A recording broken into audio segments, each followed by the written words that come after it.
건빵연구소 오늘의 컨텐츠 지금 공개합니다. 모든 날 모든 순간 라이피스! 안녕하세요. 저는 라이피스의 문가연 과장입니다. 안녕하세요. 저는 한진규 본부장입니다. 네, 반갑습니다. 반갑습니다. 네, 오늘은 저희가 관절염의 모든 것, 증상부터 예방까지라는 주제를 가지고 오늘 이야기를 나눠볼까 하는데요. 진규 본부장님, 네. 혹시 아침에 일어났을 때 관절이 좀 뻣뻣하거나 네. 아니면 약간 좀 무릎이 아프다거나 허리가 아프다거나 이런 적 혹시 있으신가요? 저는 네. 이제 허리가 조금 이제 안 좋아서 네. 이제 평상시에는 괜찮은데 일어날 때 살짝 통증이 있습니다. 아, 일어날 때 네. 어떤 통증이세요? 약간 뭐 뻣뻣하게 굳어진다 아니면은 굳어진다기보다는 그냥 뭔가 쑤시는 느낌? 쑤시는 느낌. 살짝. 아, 네. 그러시구나. 이런 분들이 오늘 영상을 집중해 주셔야 됩니다. 네. 집중해주세요. 네, 꼭 집중해 주세요. 아침에 일어났을 때 약간 뻣뻣하거나 뭐 감직이 좀 되거나 통증이 좀 있으시거나 이런 부분들이 이제 관절염의 시작을 알리는 신호거든요. 그럼 과장님은 저는 매우 건강합니다. 건강. 네. 그래요?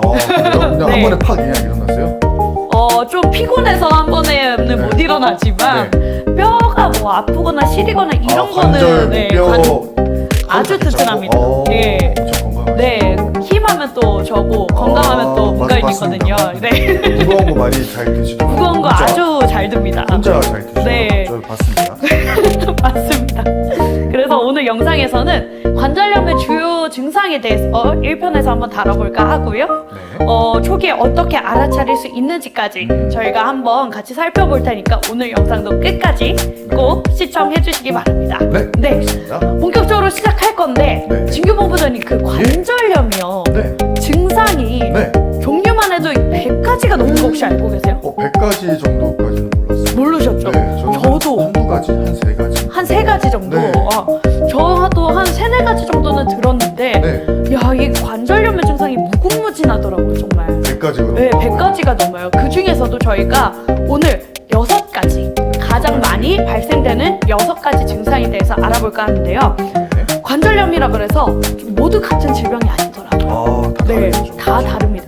그 첫 번째가 제일 많이 흔하게 나타나는 퇴행성 관절염에 대해서 저희가 알아볼까 하는데 네네. 퇴행성 관절염 들어보신 적 있으세요? 많이 들어봤죠. 여기 가장 유명한. 맞습니다. 거잖아요. 어르신들에게서 많이들 가장 많이 발병되는 관절염이 퇴행성 관절염인데 네. 이 관절염에 대해서 한번 설명해 주시죠. 가장 저희 대한민국에서 흔한 관절염이에요. 오, 퇴행성 네. 관절염. 다들 한 번쯤, 한 번쯤이 아니고 10번쯤은 다 들어보셨을 것 같아요. 일단은 흔한 관절염이고 노화나 네. 과사용으로 연골이 네. 닳아서 생기는 질환이라고. 아, 그렇구나. 그래서 연골이 연골이 닳아서. 닳다 보니까 네. 염증 그리고 통증이 생긴다고 합니다. 아하. 단 곳에서 염증과 이제 통증이 같이 네. 생깁니다. 아, 그리고 그렇구나. 많이 사용하는 관절일수록 더더욱 아프고요.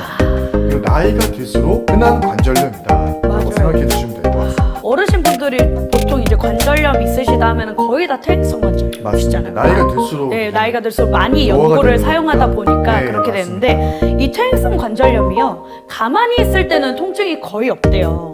그래요? 근데 이제 연골이 닳아서 생기는 그런 질환이다 보니까 네. 많이 움직일수록 이렇게 통증이 있어서 보통 아침 같은 경우에는 이제 일어났을 때 한 5분에서 10분 정도 내외로 짧은 강직이 있고요. 네. 그리고 점심에서 이제 초저녁까지 우리 좀 많이 움직이는 활동 시간에는 네. 좀 통증이 있는 편이고 그다음에 이제 밤에 휴식을 취할 때 네.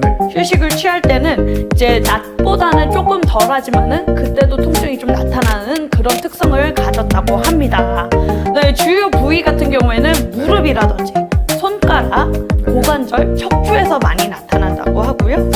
이게 그 특징이 많이 사용되면은 이제 통증이 나타난다 그랬잖아요. 네, 네. 그것뿐만 아니라 관절과 관절 사이에 마찰음까지 같이 생긴다고요. 관절과 네, 관절이 이렇게 해서 맞닿을수록 마찰음도 같이 있는 그런 특징이 있고 네. 특히 계단을 오르락 내리락 할 때 그때 많이 사용하잖아요. 통증이 네, 제일 심해진다고 합니다.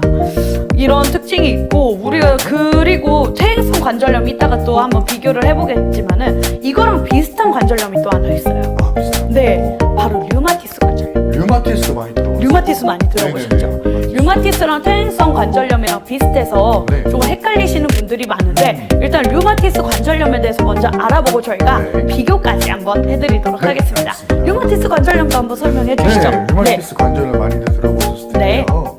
일단은 면역세포가 자신의 관절을 공격한다고 해요. 아, 네, 그러니까 면역세포가 네. 관절을 공격한다. 자가면역질 아니군요. 그렇죠. 네. 네. 그리고 면역체계의 오작동이 원인이라고 합니다. 네. 오작동이 원인이다. 그리고 이제 가장 중요하죠. 네. 나이와 무관하게 젊은층에서도 발생. 젊은층에서도 네. 아 이게 퇴행성이랑 큰 차이가 있네요. 그렇죠. 퇴행성은 나이가 나이가 들수록 네. 흔한데 네. 류마티스는 젊은 분들도 흔하게 젊은 발생할 분들도. 수가 있다. 아 여러분들 정말 중요. 네, 잘 다 들으셔야 조심하셔야겠네요. 돼요. 네. 네, 맞습니다. 그래서 젊은 층에서도 발생할 수도 있고 통증은 이제 양쪽 손목에서 양쪽. 주로 발생하고 뭐 손가락이라든지 네. 발, 관절 등에서 발생이 된다고 하고요. 특징 아침에 한 30분 정도 이상 네. 관절이 뻣뻣하거나 아하. 붓는 증상이라고 해요. 야 그렇구나. 네네. 붓기까지 네, 하는구나. 뻣뻣해지면서 네. 붓는 것까지. 된다고 이게 합니다. 그 아까 손목이랑 손가락이랑 뭐 발목 이렇게 짚어주셨는데 네. 이 류마티스는 독특하게 뭐냐면 대칭성 통증이라 그래서 여기 손목이 아프면 여기 손목도 같이 아픈 거예요. 한쪽이 아프면 네, 한쪽이 아프면 한쪽. 그러니까 손도 이쪽 왼쪽 있고 오른쪽 있잖아요. 네. 왼쪽 손이 아프면 오른쪽도 아프고 발목도 마찬가지로 왼쪽이 아프면 오른쪽도 아프고 이런 식으로 대칭성 통증이 특징이라고 합니다. 그래요? 네네. 신기하네요. 네. 그리고 이게 또 빠르게 치료하지 않으면은 관절 변형 및 손상까지 되는 질환이라고 변형이 합니다. 되는 네. 이상하게 될 수도 네, 있고. 관절이 원래 생긴 대로 이 관절이 아니라 좀 삐뚤어지거나 이런 아. 변형이 생길 수 있다고 하니까 많이 조심해요. 류마티스는 꼭 증상이 발견이 되면은 바로 치료를 해주셔야 될 것 같아요. 그래서 이게 퇴행성이나 이제 류마티스 같은 경우에는 두 관절염 모두 살짝의 뭐 뻣뻣함이라든지 통증이 같이 동반되다 보니까 이게 퇴행성인가? 아니면 이게 류마티스인가? 이렇게 헷갈리시는 분들이 되게 많으세요. 네. 그래서 간단하게 저희가 네. 비교를 한번 해보도록 하겠습니다. 알겠습니다. 네. 비교해 보겠습니다. 퇴행성 관절염이랑 류마티스 한번 비교해 주시겠어요? 일단은 퇴행성 관절염과 네. 류마티스를 네. 간단하게 한번 설명해 드릴 테니까 네. 집중해 주세요. 집중해 주세요. 네, 일단은 퇴행성 관절염. 네. 일단은 처음으로 설명드릴게 주된 통증 시간이에요. 언제 통증이 가장 심한지. 네, 이것부터 말씀을 드릴 네. 건데 일단은 퇴행성 관절염 같은 경우는 낮 동안 활동할 때 활동할 때. 낮 동안 활동할 때 통증이 좀 많이 난다고 해요. 움직일 때. 맞아요. 네. 낮에. 그리고 류마티스 같은 경우는 아침에 뻣뻣함이 오래 간다. 뻣뻣하게 오래 간다고 간다. 합니다. 아침에. 그러니까 활동할 때 네. 통증이 나타나는지 그러면 아니면 아침에 뻣뻣함이 오래 가는지 이 두 가지 차이거든요. 네, 네. 그래서 이제 듣고 계신 선생님들이 어떤지 한번 체크해 보시면 좋을 것 같습니다. 맞습니다. 그리고 두 번째로 네. 아침에 어느 정도 뻣뻣한 강직이거든요. 네. 어느 정도 이제 퇴행성 관절염 같은 경우는 짧고 금방 풀린다고 합니다. 10분 이내. 10분 이내로. 네. 그리고 아까도 말씀드렸지만 류마티스는 30분 이상 지속이 된다고. 너무 오래 간다. 엄청 오래 너무 가죠. 힘드시겠어요. 30분 동안 뻣뻣하고 강직해지면은 얼마나 불편하실지. 아유, 그쵸. 5분, 10분도 사실 본인이 느끼기에는 짧은 시간이 아니거든요. 그렇죠. 네. 많이 길죠. 야, 네네. 류마티스 30분 이상이나 가는 거. 금방 풀리는 거와 30분 이상 네. 되는 거. 그리고 통증 위치도 정말 중요합니다. 네. 네네. 퇴행성 관절염 같은 경우는 주로 한쪽에서 네. 이루어진다고 하고 류마티스 관절염은 양쪽 아까도 과장님 네. 아까 말씀드렸듯이. 한쪽이 아프면 한쪽이 아픈 것처럼 양쪽으로 발생이 된다 네. 라고 보시면 되고요. 그리고 통증 부위 네. 정말 중요해요. 퇴행성 관절염은 무릎이나 네. 손가락 끝 마디라고 마디. 하고요.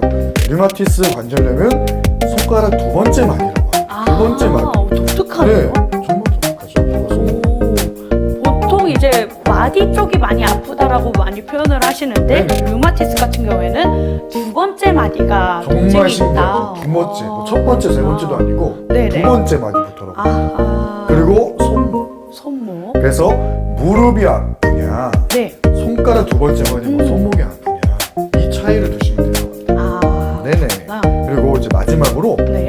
붓기랑 열감에 따라 다르다고 해요. 아, 그래서 퇴행성 관절염 같은 경우는 드물거나 경미하다고 합니다. 붓는 게 네. 드물거나 경미하다. 그러니까 약하다라고 보시면 되는데 류마티스는 자주 붓는다고 해요. 자주 붓는다. 그리고 열감이 아, 무조건 드물다. 아, 류마티스는. 네네.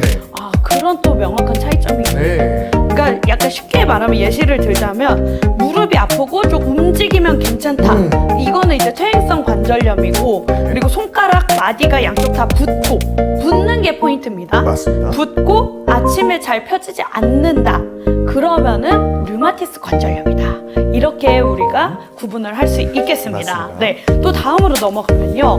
아직 이제 4가지가 남았는데 혹시 통풍성 관절염이라고 들어보셨어요? 통풍성 관절염? 통풍성 못 들어봤습니다. 통풍이라는 건 우리가 좀 들어봤잖아요. 통풍은 못 들어봤습니다. 이게 요산 결정이 관절에 쌓여서 염증을 유발하는 질환입니다. 그래서 보통 엄지 발가락에 급성 통증이 발생한다고 하는데 이 통증이 진짜 극심해서 정말 견딜 수가 없는 수준이라고 해요. 네, 원인을 말하자면은 이제 고요산혈증이라고 네네. 요산이 정상 수치보다 훨씬 높게 존재하는 상태를 이 고요산혈증이라고 하는데 요산이 너무 많아지면은 결정 형태로 해서 관절에 쌓여서 통풍이 발생하거든요. 그것을 고요산혈증이라고 합니다. 네네. 네, 원인에는 고요산혈증이 있고 그리고 고기라든지 술이라든지 이런 네. 것을 과다 섭취했을 때도 또 이 통풍성 관절염이 온다고 하고요. 고기랑 술 네, 네. 많이 먹었습니다. 네, 고기나 술 과다 섭취했을 때. 그리고 이건 통증의 특징이 뭐냐면 네. 급성 통증이 특징이에요. 급성. 그러니까 주기적으로 아픈 게 아니라 급성으로 통증이 오는 거. 네. 그리고 발적이라든지 네. 붓기까지. 그래서 이게 갑자기 오기 때문에 응급 치료가 꼭 네. 필요하다고 합니다. 통풍성 항상 질환에. 준비를 하고 있어야 되겠네요. 아, 그러니까요. 이게 긴장이 될 것 같아요. 언제 통증이 올지 모르니까. 맞아요. 언제 어느 때 뭐 예를 들어서 퇴행성 같은 경우는 움직일 때 통증이 오고 류마티스 같은 경우는 아침에 좀 뻣뻣함이 오고 맞아요. 이런 이제 붓거나. 주기적인 그런 통증과 붓기가 있는데 네. 이 통풍성 같은 경우에는 정말 급성으로 오기 때문에 그래서 이 관절염이 있으신 분들은 항상 늘 긴장을 하셔야 되는 거예요. 언제 올지 모르니까. 오시면은 바로 응급으로 네, 치료할 바로 수 있게 응급으로 치료할 수 준비를 하셔야 된다. 맞습니다. 네, 이런 특징이 있고 또 4번째로 살펴보면요. 강직성 척추염입니다. 강직성 척추염을 들어봤어요. 들어보셨죠? 그렇죠. 강직성 척추염은 어떤 거죠? 강직성 척추염 같은 경우는 다들 들어보셨을 텐데요. 네. 일단은 강직성 척추염은 척추와 골반 부위에 염증이 생긴다고 합니다. 아, 척추와 골반 부위에 염증이 생기고 점차 네. 뼈가 붙어서 그러니까 뼈가 붙는 거죠. 붙어서 움직임이 제한이 되고 네. 통증이 지속되는 질환이라고 해요. 강직성 척추염입니다. 야, 그렇구나.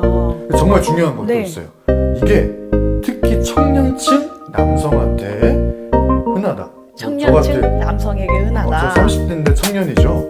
네, 저 같은 청년층 남성에게 흔하다. 근데 진규 본부장님 그 예. 허리 통증이 좀 있으시잖아요. 맞아요. 오, 조금 조심하셔야겠는데요? 약간 이런 느낌이 있긴 하겠네요. 한번 검사 한번 맡아봐요. 이게 그 증상이 네. 움직이면은 좀 나아지고 네. 가만히 있을 때는 좀 통증이 발생한다고 하거든요. 강직성 척추염이. 맞아요. 어? 뭐? 근데 모든 사람이 다 그러지 않나요? 가만히 허리 저 안 그러는데?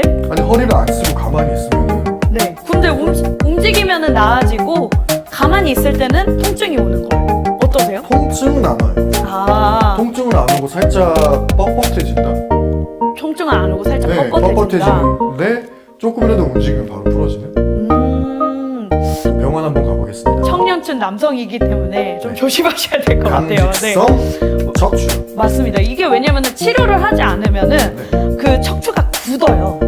굳고 변형이 될 수 있어서 이게 강직성 척추염이거든요. 네네. 굳을 수가 있어서 그래서 좀 많이 예, 굳으면은 가만히 무서운. 눕히지도 못하는 네. 거잖아요. 이 대표적인 증상이 허리 통증이라고 해요. 허리 통증.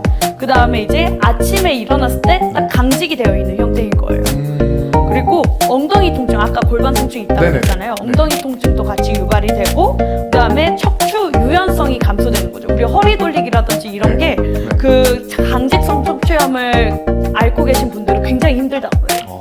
네. 이렇게 허리를 허리를 돌리고 허리 스트레칭 같은 것도 굉장히 힘들어 하시는 그런 특징을 가지고 있습니다. 그리고 이제 다음으로 넘어가 보면 이거는 진짜 좀 생소한 것 같은데 건선성 관절염. 이 피부 건선이라는 질환이 있어요. 네. 제가 여기에 대해서는 좀 잘 아는데 네네. 제가 이 피부 질환을 이제 치료를 해주는 한의원에서 근무를 오랫동안 했었습니다. 네. 그 중에서 이제 건선 피부 질환이신 분들이 되게 많이 왔는데 이 건선이 되면요, 네. 그 피부가 코끼리 피부처럼 굉장히 두꺼워지고 그 우리 이런 얇은 살성이 아니라 네. 딱지라고 표현해야 되나요? 딱지가 살이 돼요.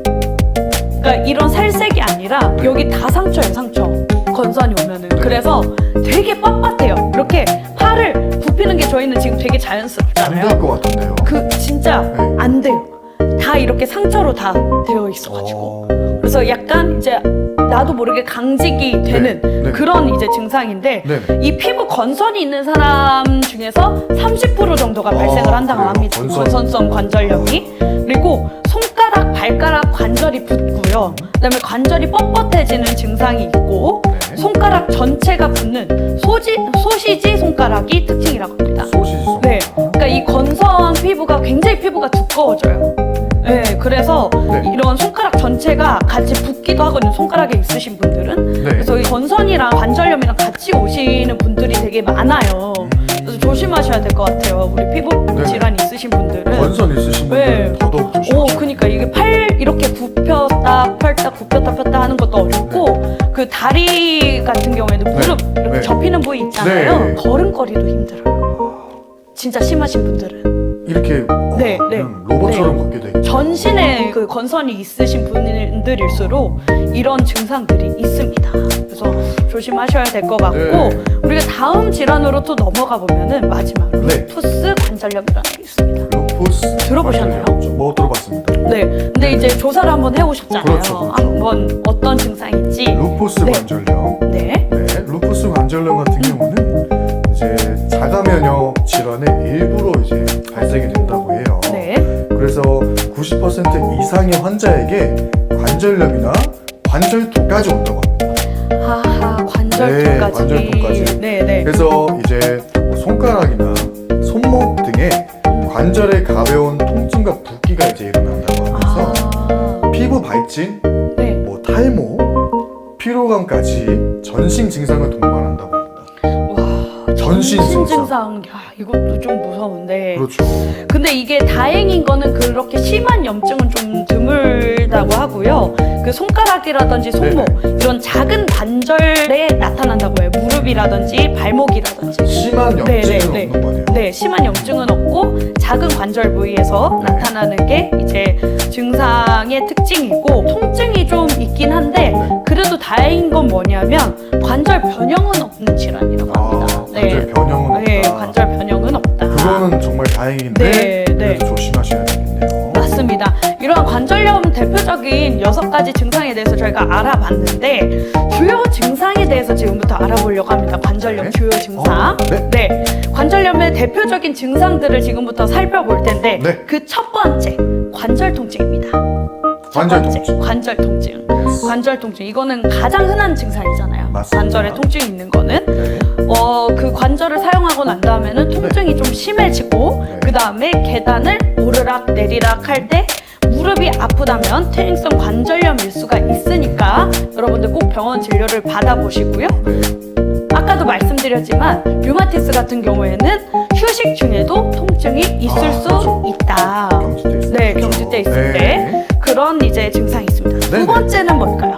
두 번째 네. 관절의 뻑뻑함인데요. 관절의 이제 뻑뻑함. 쉽게 말씀드리면 강직된다 했을 때 네. 일단 아침에 일어났을 때 네. 관절이 잘 안 움직이는 느낌이 드시는 분들이 계실 거예요. 네, 네, 그리고 30분 이상 네. 지속이 되면 류마티스를 의심해 볼 수가 있습니다. 30분 이상. 30분 이상 지속이 됐을 때 류마티스를 의심해 볼 수가 있다. 네, 이건 바로 가보셔야 돼요. 그렇죠. 정말로. 30분 이상. 네. 그리고 퇴행성 관절염은 뻣뻣함이 짧게 지속이 되고 네. 움직일수록 나아지는 경우가 많습니다. 이게 정말 큰 차이점이에요. 네, 큰 차이점인 것 같습니다. 퇴행성과 류마티스. 다이어베티스의 큰 차이예요. 맞습니다. 네.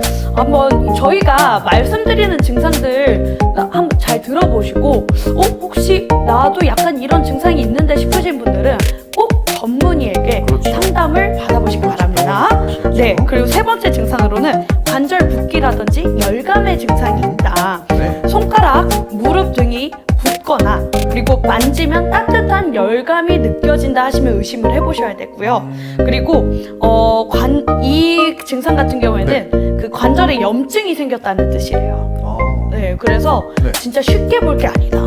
근데 따뜻하거나 열이 나는 게 네, 감기 걸린 것처럼 그렇게 뭐 열이 나는 건가? 그쵸. 약간 후끈후끈한 거죠. 근데 우리가 원래 감기 걸렸을 때는 좀 초기 감기 같은 경우에는 이마에만 좀 열이 있거나 그렇죠. 그리고 좀 심하면은 전신에 열이 있는데 여기는 이제 손가락이나 무릎 이런 관절을 만졌을 때 따뜻하다. 열감이 느껴지는 게 아. 특징이다라고 볼 수 신기하네요. 있겠습니다. 네, 관절 붓기와 열감 한번 잘 살펴보시고요. 네. 네 번째는요?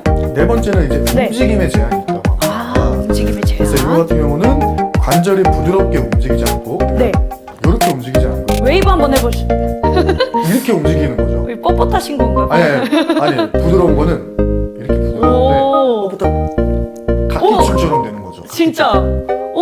춤 되게 잘 추시는데요? 카키춤처럼 되는 거예요. 이거 네. 정말 조심하셔야 됩니다. 와. 일단 움직임에 제한이 있다고 네네. 하고 걸을 때 삐걱거리는 느낌이 있다고 해요. 삐걱, 걸을 때 삐걱. 삐걱. 삐걱. 로봇인 거죠 진짜.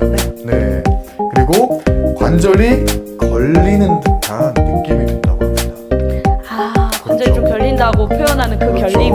네네. 그렇구나. 그리고 뭐 팔, 네. 무릎, 손목 등 일상 동작에 제약이 생기면 네. 진행된 관절염일 수가 있다고 해요. 야, 정말 체크하셔야 됩니다. 네, 일상 동작에 그렇죠. 제약이 생기면 네네. 네, 맞습니다. 그리고 다섯 번째 증상은 관절 변형입니다. 이게 저는 정말 무서워요. 진행된 관절염에서는요, 네. 관절이 이렇게 굽어지거나 네. 틀어지는 변형이 생길 수가 있다고 합니다. 너무 무서워요. 특히 그 손가락 같은 경우에도 휘는 경우가 있어요. 그래서 이거는 이제 그 수학 상태로 살아있는 거죠. 그렇죠. 네. 와우. 휘는 경우에 저는 이제 원래 타고난 뼈가 약간 살짝 굽어 있지만 네네. 이 관절염 증상이신 분들은 좀 점점 손가락이 휘어지는 경우도 있다. 이것을 이제 수완내 변형으로까지 발전될 수 있다라는 특징을 수완내 볼 변형. 수 있습니다. 네. 네. 그래서 저희가 1부에서는 네네. 이렇게 그 대표적인 관절염 증상 6가지와 관절염 주요 증상이 어떠한 것들이 있는지 알아봤는데요. 다음 2부에서는요. 관절염 증상 자가 테스트와 그리고 관절염을 어떻게 예방할 수 있는지까지 저희가 알아보도록 하겠습니다. 네, 알아보도록 하겠습니다. 1부도 많이 다 봐주시고 2부에서도 계속되니까요. 꼭 많은 시청 부탁드립니다. 많은 시청 부탁드릴게요. 네, 감사합니다. 감사합니다. 시청해주셔서 감사합니다. 2부에서 만나요.